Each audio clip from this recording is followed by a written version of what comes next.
everybody. Good afternoon. Happy Monday. Happy St. Patrick's Day. I see a lot of us are very festive in our green. Peter Ducey, I like it. First today, I want to address the devastating tornadoes and storms that have impacted many states throughout the South and the Midwest. As of this morning, more than 40 innocent lives have been lost, and many communities have been totally destroyed. The president has been actively monitoring the situation, and the Trump administration is engaged with governors and local officials to restore affected communities and livelihoods. Everyone impacted is in our prayers, and President Trump is fully prepared to assist state and local officials as they recover from the horrific damage. The president has had a very busy weekend, making our country and the world a much safer place. President Trump ordered decisive military action against the Houthi terrorists in Yemen. These Houthi terrorists have engaged in piracy, violence, and terrorism against American ships for years under the Biden administration, costing billions of dollars and putting innocent lives at risk. Joe Biden's pathetic weakness invited these unacceptable attacks. But there's a new sheriff in town, and his name is Donald Trump. And the world is officially on notice. America has a commander-in-chief whose peace-through-strength approach is unwavering and should not be tested. As the president said, no terrorist force will stop American commercial and naval vessels from freely sailing throughout the world. Houthi terrorists and their Iranian backers should not cross President Trump again, and the president has made that clear today. On another important matter, President Trump signed a proclamation invoking the Alien Enemies Act regarding the invasion of the United States by the foreign terrorist organization Tren de Aragua. At the president's direction, the Department of Homeland Security carried out a counter-terrorism operation deporting nearly 200 violent Tren de Aragua terrorists, which will save countless American lives. Thanks to the great work of the Department of State, these heinous monsters were extracted and removed to El Salvador, where they will no longer be able to pose any threats to the American public. Tren de Aragua is one of the most ruthless terrorist gangs in the world, and they are responsible for some of the most heinous crimes that have occurred in our nation's history in recent years, including the savage murders of beautiful Laken Riley and Jocelyn Nungray. President Trump promised Laken and Jocelyn's families during his campaign that he would demand justice for their beautiful girls, and that's exactly what he did. As the president acknowledged during his inaugural address on January 20th, he pledged to invoke this act, and he has no higher responsibility than to defend our country from threats and invasions. President Trump will continue his historic efforts to seal the border and prevent these illegal invaders from coming here in the first place. As the New York Times is acknowledged over the weekend, President Trump's policies are working. Here's how the Times summed it up. Illegal crossings at the U.S.-Mexico border are down to their lowest level in decades. Once crowded migrant shelters are empty.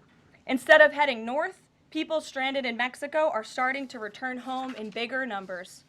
The border is almost unrecognizable from just a couple of years ago, when hundreds of thousands of people from around the world were crossing into the United States every month in scenes of chaos and upheaval. This is the Trump effect in action. And again, those are the words from the New York Times. We didn't need a border security bill. We just needed President Trump. All of these actions taken together are contributing to a wave of optimism about the direction of our great country. According to brand new polling from NBC News, more registered voters say the United States is heading in the right direction than at any point since early 2004. Americans support President Trump's common sense approach that's getting our country back on track in record time. Meanwhile, the president's critics can't say the same. That same new NBC poll also found that the Democrat Party has reached an all-time low in popularity. It turns out when you let your hatred of President Trump get in the way of doing what is best for America, the people reject you. Who would have thought? Joining us today in our new media seat is Kelly Meyer. She is a White House correspondent with News Nation. News Nation started in 2021 and is one of America's fastest growing cable news networks with a focus on news for all of America. It's part of a larger ecosystem. Nexstar, which is home to News Nation, the political website The Hill, the broadcast network The CW, and local Nexstar stations. With that, kick us off, please, Kelly. Thank you, Karoline. What do you say to Americans who want safe streets but are concerned due process is being violated? The president is using every lever of his executive authority and his constitutional authority within the bounds of the immigration laws of our country to ensure that our streets are safer for law-abiding American citizens. And this administration is focused on detaining, arresting, and deporting illegal criminal aliens. And as you saw this past weekend, the president used his authority under the Alien Enemies Act to deport foreign terrorists. Tren de Aragua is now a designated foreign terrorist organization. And as I said, there were nearly 200 Tren de Aragua members who were sent to El Salvador this weekend. Countless lives will be saved because of this action. And if you talk to the families, the Angel families, as I mentioned, Blake and Riley and Jocelyn Nungray, they understand the grave cost of life at the hands of these illegal terrorists. And the president is proud to deliver on that promise for them. And just to follow up on that, this will be challenged later today in the courts. Does the president, does this allow him to defy the court order without having this the checks and balances and the separation of power? No. In fact, this administration acted within the confines of the law, again, within the president's constitutional authority and under the authority granted to him under the Alien Enemies Act. We are quite confident in that, and we are wholly confident that we are going to win this case in court. Peter. Thank you, Karoline. If you guys can't send 200 Tren de Aragua terrorists at a time to El Salvador, where are you going to send them instead? It's a very good question.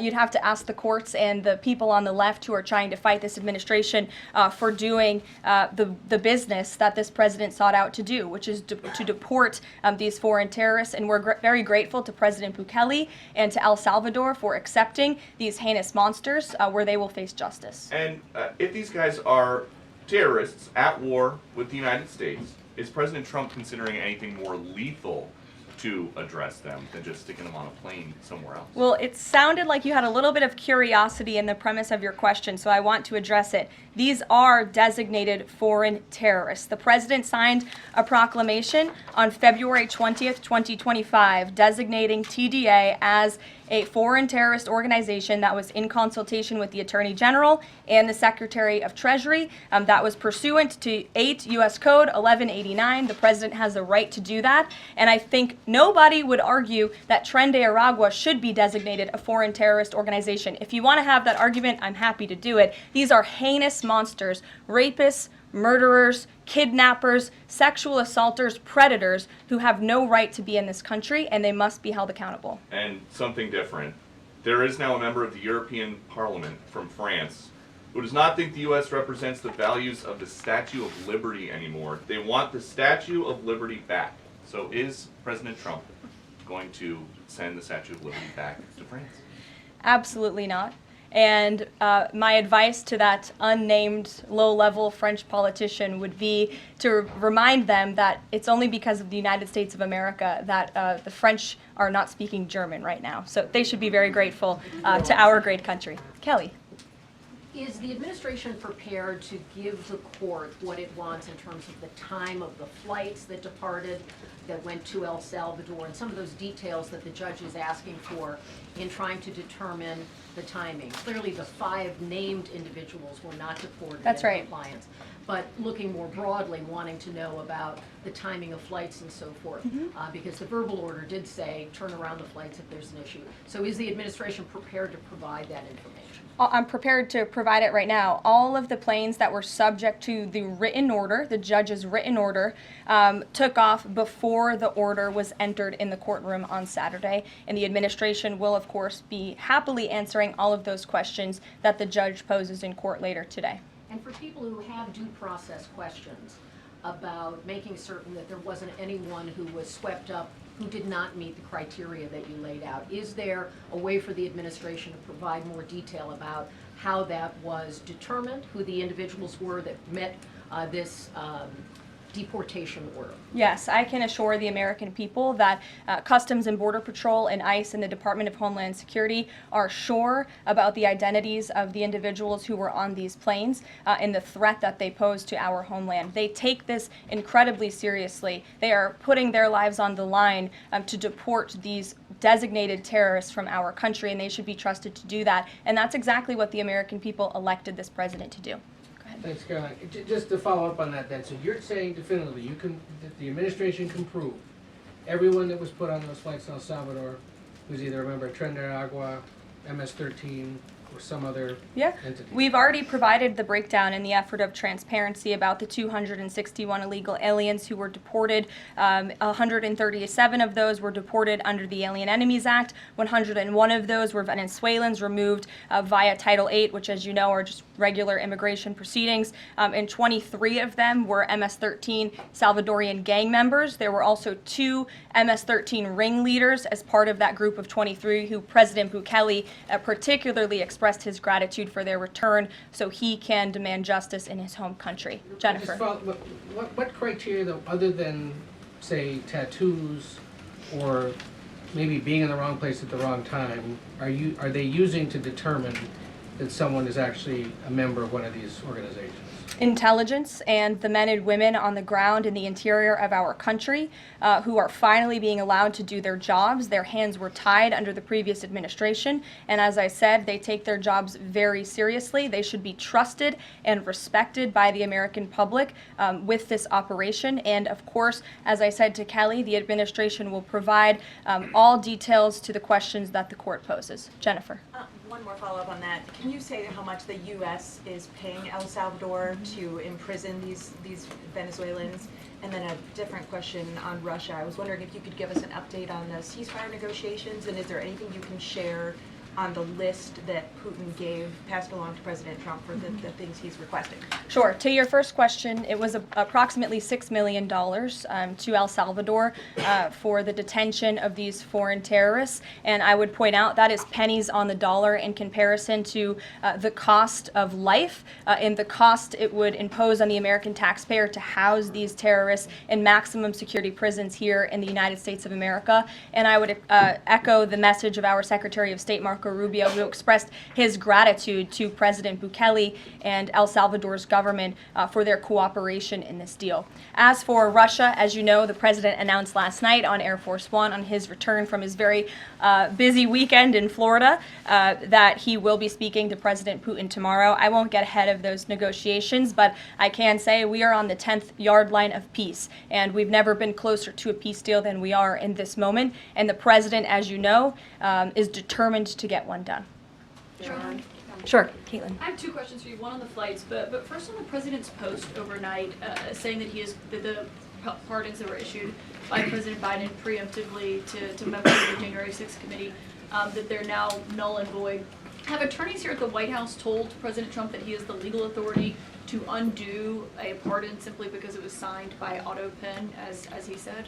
The president was begging the question that I think a lot of journalists in this room should be asking about whether or not the former president of the United States, who I think we can all finally agree was cognitively impaired. I know it took people some time to finally admit that, but we all know that to be true, as evidenced by his disastrous debate performance against President Trump during the campaign. I digress on that. But the president was raising the point that did the president even know about these pardons? Was his legal signature used without his consent or knowledge? And that's not just the president or me raising those questions, Caitlin. According to the New York Post, there are Biden officials from the previous White House who raised those questions and wondered if the president was even consulted about his legally binding signature being signed onto documents. And so I think it's a question that everybody in this room should be looking into, because certainly that would propose perhaps criminal or illegal behavior if staff members were signing the President of the United States autograph without his consent. Biden is on the record talking about issuing preemptive pardons to these people. But was he aware of his signature being used on every single pardon? That's a question you should ask the Biden White House. Is there any evidence on that he wasn't aware of it? You're a reporter. You should find out. Okay, Sean. on the flights, so I have a question on the timeline of the flights. You keep talking about the judge's written order, which hit the docket Saturday night at about 7:26 p.m. But he issued a verbal order before that at about 6:45 and 6:48 p.m. based on the court hearing. A verbal order from the bench. Does the White House feel the need to comply with a verbal order from this judge? Again, as I said, all of the planes subject to the written order of this judge departed U.S. soil, U.S. territory before the judge's written order. But what about the verbal order, which of course carries the same legal weight as a written order, and said for the planes to turn around if they were Well, in the air? there's actually questions about whether a verbal order carries the same weight as a legal order, as a written order, and our lawyers are determined to ask and answer those questions in court. Sean. Hey, so on Friday, the president suggested at length that it should be illegal to criticize judges, but he has repeatedly criticized judges who rule against him, and Elon Musk is calling for impeachment of judges who have opposed the administration. So how are those two things not in conflict? I have not heard the president talk about impeaching judges. I know you mentioned Mr. Musk's tweet, but I have not heard the president of the United States ask that. Mary.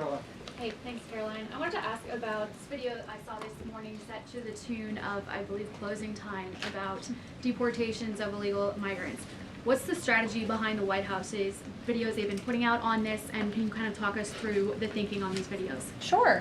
I think the White House and our entire government clearly is leaning into the message of this president. And we are unafraid to double down and to take responsibility and ownership of the serious decisions that are being made. The president was elected with an overwhelming mandate to launch the largest mass deportation campaign in American history, and that's exactly what he is doing. And to this very day, we are now, I think, 56 or 7 days into the administration by my count.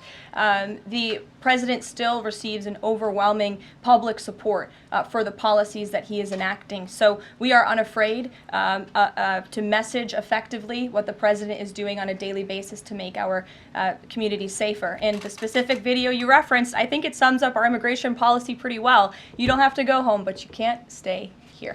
Go ahead. Thanks, Caroline. I have two questions. First, will President Trump put sanctions on Russia if the talks on Tuesday don't go as hoped? And secondly, have any illegal immigrants self-deported through CBP home yet? To your first question, it's something the president has floated, and certainly he's willing to do if necessary. I don't have anything to read out, and I would never get ahead of the president on such a serious decision. To your second question about the CBP Home app, I would have to check in with the Department of Homeland Security, but it's a great question, and we're very proud to repurpose this app, which the Biden administration abused to facilitate the mass illegal entry of illegal immigrants into our country. It was like a fast pass at Disneyland. That's not happening under this administration. We are encouraging illegal immigrants to actively self-deport to maybe save themselves from being in one of these fun videos. Caroline. Sure. John, good to see you. After President Trump strafe-bombed the Houthis yesterday, he said that if they retaliate, he was going to personally hold Iran accountable for that. Holding them accountable, what would that look like? Well, I would defer you to what the president put out this morning, John, where he said very clearly, I will read it, "Let nobody be fooled. The hundreds of attacks being made by Houthi, the sinister mobsters and thugs based in Yemen, who are hated by the Yemeni people, are all created by Iran. Any further attack or retaliation by the Houthis will be met with great force, and there is no guarantee that the force will stop there. Iran has played the innocent victim of rogue terrorists from which they've lost control, but they haven't lost control. They are dictating every move, giving them the weapons, supplying them with money and highly sophisticated military equipment, and even so-called intelligence. Every shot fired by the Houthis will be looked upon from this point forward as being a shot fired from the weapons and leadership of Iran. And Iran will be held responsible and suffer the consequences, and those consequences will be dire." That is a statement from the President of the United States just moments ago. I have nothing additional to share, but our message to Iran is you better take this president seriously, and I think the Houthis learned that the hard way this past weekend. As I said in my opening remarks, there's a new sheriff in town, and this president is not just going to sit on his hands and allow terrorists to launch attacks on commercial vessels and U.S. naval ships. Those actions will not be tolerated. Sure, Edward. Yeah, thanks. Caroline, on the economy. So after mostly a down week last week in the economy, you've been very vocal as well as other cabinet members about how we're in a transition and about how this economic transition, and there's a long-term plan for tariffs on this. How concerned is the president that the markets and Americans, for lack of a better term, will freak out over these tariffs and be concerned about a long-term plan? Sure. I think I've been asked this question and answered this question respectfully, Edward. We are in a period of transition. The president has made that clear. He also has made his belief in tariffs and what they will do for our great country clear, restoring wealth back to our country. And if you look at the president's first-term economic formula, massive deregulation, tax cuts, lowering the cost of living with an energy boom, which the American people can expect soon. Wall Street and Main Street should both be assured by what President Trump did in his first term. It's the exact same formula. In fact, I would argue it's even better this time around. And if you look at some of the economic indicators in the last week, the latest CPI report last week beat expectations. Inflation is cooling. Core inflation dropped for the first time in 4 months. The national average of the price of gas is down 42 cents from 1 year ago. And there was also a new report out this morning about wholesale egg prices. They continue to fall. A dozen eggs are now $3.10 cheaper since January 24th. First, that's a 47% decrease overall. So I think the American people do have great reason to be optimistic about this economy. And as I've said repeatedly, it continues to be true. The administration has a whole of government effort to fix the economic mess created by Biden. So the president's pointed to that April 2nd tariff deadline, so to speak. Is the tariff back and forth sort of done now? We're just all looking towards April 2nd? Well, I think the president would tell you that all options are always on the table, and he's always ready to respond if he feels the United States is being unfairly treated by our allies and also our competitors around the world. But yes, the April 2nd day is a big day for the country, as the president has said. Reciprocal tariffs will go into effect. We'll have more details on that as the date nears, but our entire trade team, Secretary Lutnick, Secretary Bessent, the vice president has been quite involved in these talks and discussions as well about what that will look like. And the president, as you always do, you will hear from him directly on it. Deborah Saunders, how are you? Fine, how are you doing? Good, thanks. Former pardon attorney Elizabeth Boyer believes she was fired for refusing to sign off on a move to restore gun rights to actor Mel Gibson. DOJ's Todd Blanche says no. But I want to know, is the administration dedicated to restoring gun rights to felons who served their times? I ask this because I've talked to people who were pardoned. They felt that was important. Of course, this isn't necessarily for a pardon. What is the president's thinking on this issue? Sure. After you've served your sentence, should you have gun rights? It's an important question. It is one I have not spoken to the president about on his views, but I will take it to him this afternoon. I will tell him you asked, and we will get you an answer. You're welcome. Jonathan. Thanks a lot, Caroline. A question for you regarding the administration complying with judges' orders. I want to ask about an administration spokesperson who's the border czar, Tom Homan. He was on Fox News. We love Tom Homan. And he was talking about the deportations, and he said the following. He said, "We're not stopping. I don't care what the judges think," which seems to me, just reading that, that you don't care what orders come from the federal bench. Is that the case? Can you clarify that, please? Well, I think since you just quoted Tom, I'll quote Tom. He said, "I don't care what the judges think, but I can assure you that the administration is complying with the court order. And as I've said repeatedly from this podium, all of the flights that were subject to the judge's written order departed before the written order, and we are prepared to make that case in court later this afternoon." Reagan. And then if I could, on Russia, the president, as you pointed out, Caroline, made some remarks on Air Force One coming back from Florida, and he seemed to indicate that the conversation tomorrow concerns essentially dividing up assets, dividing up territory associated with the war in Ukraine. Has President Zelensky given President Trump that authority? Is that what is going to take place tomorrow? Well, as you know, the president and his entire national security team have been engaged directly with President Zelensky and the Ukrainian team, and that has been part of the discussion between the president's team and the Ukrainians. As for where those lines will be drawn or any specifics, I am not going to get into that from this podium. It would be unwise for me to get ahead of the president's call with President Putin tomorrow. But again, I can assure you, in the effort of transparency, as this president always does, you will hear from him or one of us directly after that phone call tomorrow. Reagan. Thank you, Karoline. There's a lot of focus on the judicial branch right now. The president has about 40 judicial appointments that he could make at this moment. Do you have an update on what the timeline would look like for those judicial appointments? And does the president have a list of potential nominees that he's vetting? I do not have an update on a timeline, nor do I have a list, but I can certainly have our team gather that for you and provide it. You're welcome. Sure. Go ahead. Sure. Thank you, Caroline. Go So ahead. the president is visiting the Kennedy Center this afternoon to He attend is. a board meeting. A question about what happened a few weeks ago. The Kennedy Center got bomb threats targeting a performance by Shingyun Performing Arts, which is an American company showcasing China before communism. This company has been targeted, unfortunately, by the CCP for years. I'm wondering if this administration has a response to this, and also as the president is putting an emphasis on arts and culture, what's the administration's message to potentially foreign state actors who are trying to disrupt that in the U.S.? Don't disrupt it. This administration will take that very seriously and hold you accountable. We obviously condemn any violence or threats of violence against American institutions. And the president will be traveling to the Kennedy Center later this afternoon. I look forward to going with him. As you know, he is now the chairman of the board of the Kennedy Center, where he hopes to restore arts and culture that embrace American tradition, don't disparage it, as we have unfortunately seen over the past several years. The president will be doing a tour of the center. In his business developer mind, I'm sure he will make some recommendations on how the center itself can be improved, but also we'll be discussing perhaps some future plays and musicals and theatrical programs that the center will be hosting under his new leadership and the board's new leadership. Daniel. Will the president be discussing with Putin tomorrow the future of Volodymyr Zelensky, sort of a follow-up to John's question? Again, I've been asked and answered this question now. I'm not going to get ahead of the president's discussion tomorrow, but after the phone call takes place, I can certainly provide a readout. Daniel.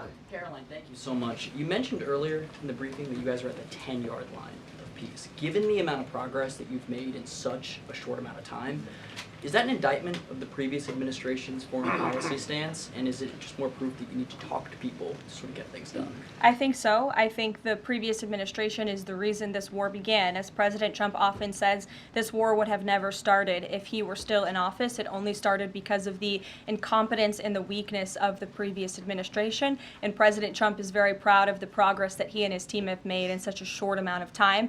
And hopefully tomorrow that progress will move forward. Sure. Thanks. There have been some media reports just in the last few hours that the administration has decided to withdraw from the International Center for the Prosecution of the Crime of Aggression against Ukraine, which is designed to hold Putin accountable for war crimes. Are you able to confirm that? And if that has occurred, why has that occurred? I'm not able to confirm it because I have not heard that. I will caution, I know there have been many inaccurate and misleading reports from Reuters lately, so I would caution anybody taking that seriously, but I can check in and get back to you. Rachel. Thanks, Caroline. Is it the president's belief that the Justice Department should be investigating members of the January 6th Select Committee? Is he directing the DOJ to do that? As the president made it very clear in his address on Friday, I believe some of you were there, I was there, he made his vision for what he would like to see of the Department of Justice very clear, but he said that he has appointed great people in Attorney General Pam Bondi and also in our FBI Director Kash Patel to do what they think is best for our justice system and to stop the weaponization of justice that we saw under the previous administration against not just President Trump but his supporters as well. We want to restore the Department of Justice to an institution that focuses on fighting law and order and crime and putting real criminals behind bars, not targeting Americans because of their religion or their political speech. We saw that under the previous administration, and it's unacceptable to this president. And just to follow up really quickly on just Homan's comments from earlier, a few weeks ago in the Oval Office, the president said he will always abide by the courts. We heard what Tom Homan said earlier today. So I'm only asking just to be clear for the American people.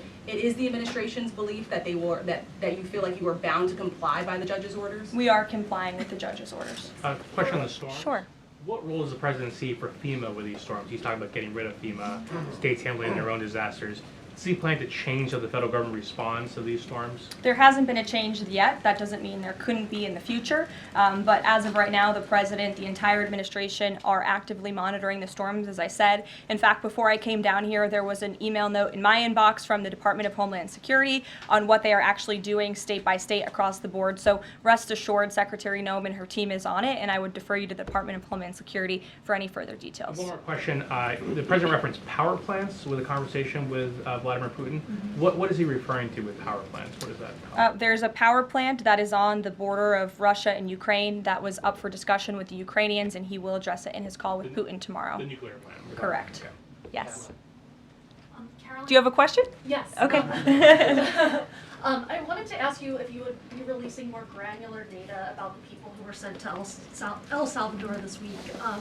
Particularly, will you be releasing their names? I don't believe so because of the privacy concerns at this point in time. That doesn't mean we won't eventually. I would defer you to the Department of Homeland Security for more details on the individuals on the flights, but we have been incredibly transparent in giving you the breakdown of the numbers and also some of the crimes committed by these heinous criminals and individuals: kidnapping, sexual abuse of a child, robbery, aggravated assault on a police officer. I would remind everybody in this room that Tren de Aragua is a foreign terrorist organization operating within the United States of America because the previous administration allowed them to invade our country. These are monsters who tortured, raped, and murdered a 12-year-old Jocelyn Nungre. They murdered 22-year-old nursing student Laken Riley. They led a multi-state sex trafficking operation involving smuggling women into the United States, holding them in stash houses in Louisiana, Florida, New Jersey, Texas, and Virginia, and forcing them into prostitution. They kidnapped and murdered a 33-year-old woman in Texas. They sexually and physically assaulted a woman and her daughter in Wisconsin. They conducted a mass shooting in Illinois. They peddled untraceable ghost guns across New York City, took over an Aurora, Colorado apartment complex where they kidnapped and tortured victims. And by the way, many of you in the mainstream media said that didn't happen. It turned out that it did. And because of the effective immigration policies of this administration, those foreign terrorists were detained and they are no longer operating on American soil, and we have President Trump to thank for that. We'll see you guys later at the Kennedy Center. Thanks so much. Thanks, Caroline.